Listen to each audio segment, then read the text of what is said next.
اسی حد تک بنتے ہیں جتنا ان کے پاس اتنے غریب لوگ ہیں. لیکن ہمارے بچے بھی مدرسے میں پڑھیں اور ہم اپنے بچوں کو زکوٰۃ کا مال کھلائیں، تو یہ کہاں سے ایمان اور خلوص کی آپ امید رکھتے ہیں کہ آپ ادھر زکوٰۃ بھی دیتے ہیں، ادھر آپ ہی کا بچہ زکوٰۃ کھانے کے لیے آپ نے بھیج بھی دیا ہے؟ تو یہ جو دوہرا انداز ہے اور یہ دو پٹریوں پر جو مسلمان چل نکلا ہے کہ ادھر بھی اسے ہاتھ آ جائے اور ادھر بھی، یہ جو غلط فہمی ہے اسے ہمیں ختم کر لینا چاہیے. ہمیں یہ جاننا چاہیے کہ 4 قسم کا جو مال ہے اس پر زکوٰۃ ضروری ہے. نمبر 1 سونا چاندی اور نقدی جو آپ کے اوپر ہے اس کے اوپر زکوٰۃ نکلتی ہے. نمبر 2 جو ہمارے پاس جانور ہیں اگر وہ اتنی تعداد میں ہے کہ ان کے اوپر زکوٰۃ نکل سکتی ہے تو ان کے اوپر زکوٰۃ دینی چاہیے. ہر قسم کا جو بزنس کا مال ہے چاہے کسی بھی انداز کا ہو کچھ بھی ہو تو اس بزنس کے اندر جو اس میں نفع ہے جو اس کا بینیفٹ ہے سال میں اسے جمع کر اس کے اوپر زکوٰۃ ہمیں نکالنی ہوگی. زمین سے جو مال ہمیں حاصل ہوتا ہے مثلا پھل ہے سبزیاں ہیں اور بھی بہت سارے دفینے ہیں، کئی مرتبہ کچھ نکل آتا ہے سونا چاندی بھی، یا کہیں تیل نکل رہا ہے کوئلے نکل رہے ہیں، ان تمام چیزوں میں سال گزرنے کے بعد اس کے اوپر بینیفٹ میں زکوٰۃ ہے. یا اگر وہ سبزیاں ہیں پھل ہیں تو ان کا ایک الگ انداز ہے زکوٰۃ نکالنے کا، اس طریقے سے اس میں زکوٰۃ ہماری نکالنی ضروری ہے. زکوٰۃ کی جو شرائط ہیں وہ بھی ہمیں معلوم ہونے چاہیے کہ زکوٰۃ اس مال میں نکلے گی جس کے آپ مالک ہیں. آپ مالک ہیں اس میں زکوٰۃ نکالیں اس مال میں. نمبر 2 وہ مال اتنا ہو کہ زکوٰۃ کی مقدار کو پہنچ رہا ہو. زکوٰۃ کی مقدار آپ کیسے طے کریں گے؟ اللہ کے رسول صلی اللہ علیہ وسلم نے فرمایا کہ سونا اگر کسی کے پاس 7.5 تولہ ہے، 7.5 تولہ سونا اگر کسی کے پاس ہے، اب 7.5 تولہ کا جو مسئلہ آتا ہے اسے آپ گنا کر دیجئے اس وقت کا جو آپ کا گرام چل رہا ہے. گرام سے جیسے آپ اسے کریں گے سامنے جو آئے گا وہ آپ کا پورا جو تولہ ہے وہ گرام میں یعنی کنورٹ ہو جائے گا. جیسے کہ مثال کے طور پر 10 والا عام طور پر تولہ چل رہا ہے اور کتابوں میں عام طور پر وہ پرانا تولہ ہے جو 12 یعنی 12.25 کے برابر ہے. اس طریقے سے یہ جو آپ کا مال سونا کے برابر پہنچے گا. تو اتنا مال اگر آپ کے پاس ہے تو اس میں سے آپ زکوٰۃ نکالیں گے. اور چاندی اگر آپ کے پاس 52.5 تولہ ہے تو اس میں سے آپ کو زکوٰۃ نکالنی ہوگی. اپنا مال ضروریات سے فارغ ہو. آپ کے پاس مال ہے لیکن آپ کی اپنی ضرورتیں بھی ہیں، جیسے آپ کا کولر ہے یہ آپ کے استعمال میں آتا ہے، بائک ہے یہ آپ کے استعمال میں آتی ہے، تو اس کو آپ زکوٰۃ والے مال میں نہ جوڑیں. جو الگ مال ہے اس کو آپ زکوٰۃ کے مال میں جوڑ کر اس تمام مال کو اکٹھا کر کے اس میں سے آپ زکوٰۃ نکالیں گے. آپ کے اوپر کوئی قرض ہے اور آپ کو ادا کرنا ہے تو اس میں سے قرض کو الگ کر دیں، پھر دیکھیں گا آپ کا مال زکوٰۃ کی مقدار کو پہنچ رہا ہے یا نہیں. اگر پہنچ رہا ہے تو اس میں سے آپ زکوٰۃ نکالیں. آپ غلام نہ ہو، آزاد ہوں. آزاد مسلمان پر زکوٰۃ ہے، غلام پر نہیں ہے. اور جو یہ مال ہے یہ حرام کا نہ ہو، یہ حلال مال ہو. اب یہ نہ سوچیں آپ کے دھیرے دھیرے عام مسلمان یہ سوچنے لگتا ہے کہ میرے پاس حرام کا مال ہے اب میں اس میں زکوٰۃ ہی نہیں دوں گا. تو آپ مسلمان ہی کس بات کے ہیں؟ کہاں سے آپ کو زکوٰۃ بنتی کہاں سے بھائی؟ آپ جب حرام کا مال ہی کھا رہے ہیں تو آپ کہاں سے کہہ رہے ہو کہ میں نماز پڑھ رہا ہوں اور میں تراویح کی نماز پڑھ رہا ہوں؟ جب مال حرام کا کھا رہے ہیں آپ تو کہاں سے آپ ادھر کی صف میں آ رہے ہو؟ بڑے ادھر کی صف میں آپ کا نام نہیں ہے، آپ کا نام کہیں دوسری صف میں لکھا جا چکا ہے.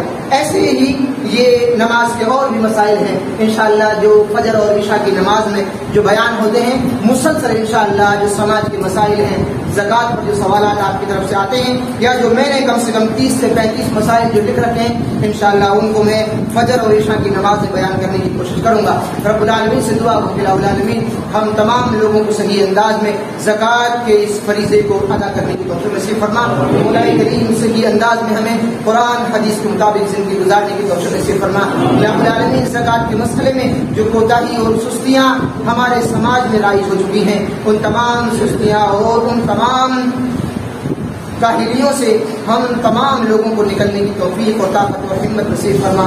مولا کریم ہمیں صحیح وقت پر صحیح انداز میں اور مستحقین تک زکوٰۃ کا مال پہنچانے کی توفیق نصیب نصیب فرما، مولا کریم صحیح انداز میں قرآن اور حدیث پر چلنے کی توفیق نصیب فرما، الہ العالمین جو بیمار ہیں ان کو شفاء کاملہ عاجلہ نصیب فرما، مولا کریم ہم سب کو حلال اور پاکیزہ مال حاصل کرنے کی توفیق نصیب فرما، الہ العالمین ہم سب کو اپنی صحیح انداز میں تجارت اور بزنس کرنے کی توفیق نصیب فرما، مولا کریم ہماری بزنس میں اور ہماری تجارت کے اندر برکت اور ہم سب کو صحیح انداز میں اسے کرنے کی توفیق نصیب فرما، مولا کریم جو قرض میں دب گئے ہیں الہ العالمین کی قرض کی ادائیگی کی کوئی سبیل اور راستہ پیدا فرما، الہ العالمین صحیح انداز میں ہم سب کو قرآن اور حدیث کی باتوں کو سننے کے بعد میں ان پر عمل کرنے کی توفیق نصیب فرما، اپنے بچوں کی اسلامی تربیت کرنے کی توفیق نصیب فرما، جو اس دنیا سے جا چکے ہیں ان کی قبروں کو نور سے منور فرما،